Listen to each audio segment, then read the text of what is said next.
தமிழக அரசை கண்டித்து தடையை மீறி பேரணியாக சென்று பாஜக மாநில தலைவர் அண்ணாமலை உள்ளிட்டோரை போலீசார் கைது செய்தனர். கோவையில் கடந்த 1998ஆம் ஆண்டு தொடர் குண்டுவெடிப்பு சம்பவம் நடந்தது. இதில் 58 பேர் கொல்லப்பட்டனர்.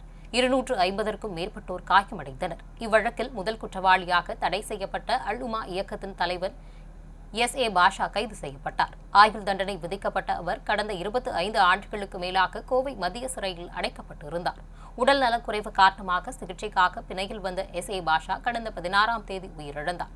தொடர்ந்து மறுநாள் அவரது உடல் உக்கடத்தில் உள்ள அவரது வீட்டில் இருந்து ஊர்வலமாக பூ மார்க்கெட் பகுதிக்கு எடுத்துச் செல்லப்பட்டு அடக்கம் செய்யப்பட்டது. இவரது ஊர்வலத்திற்கு காவல்துறை அனுமதி அளித்ததற்கு எதிர்ப்பு தெரிவித்து கோவை காந்திபுரம் VKK மேனன் சாலையில் கருப்பு தின பேரணி கூட்டம் பாஜக மாநில தலைவர் அண்ணாமலை தலைமையில் நேற்று நடைபெற்றது. பாஜக தேசிய மகளிர் அணி தலைவி வானதி ஸ்ரீனிவாசன், இந்து முன்னணி மாநில தலைவர் காட்டேஸ்வரா சுப்பிரமணியம் உள்ளிட்ட 1000க்கும் மேற்பட்டோர் கலந்து கொண்டனர். இதனைத் தொடர்ந்து பேரணி செல்ல முயன்றனர். அங்கு நின்றிருந்த போலீசார் அவர்களது ஊர்வலத்திற்கு அனுமதி மறுத்தனர். தொடர்ந்து தடையை மீறி செல்ல முயன்ற பாஜக மாநில தலைவர் அண்ணாமலை உள்ளிட்ட நிர்வாகிகள், தொண்டர்கள் என 1000க்கும் மேற்பட்டோரை போலீசார் கைது செய்தனர்.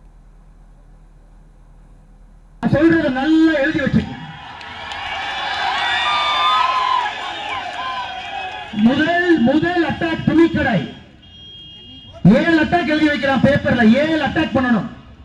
7 பேர் 7 அட்டாக் பண்ணணும்.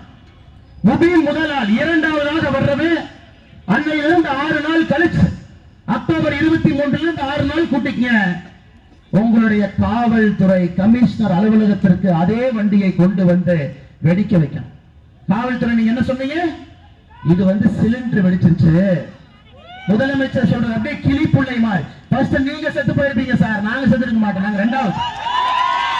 காவல்துறை உடையை போட்டுக்கொண்டு யார் கோயம்புத்தூர் மாநகரத்தில் காவல்துறை நின்று கொண்டிருக்கின்றீர்களோ, நீங்க அக்டோபர் 29ஆம் தேதி நீங்க பஸ்வமாயிருப்பீங்க.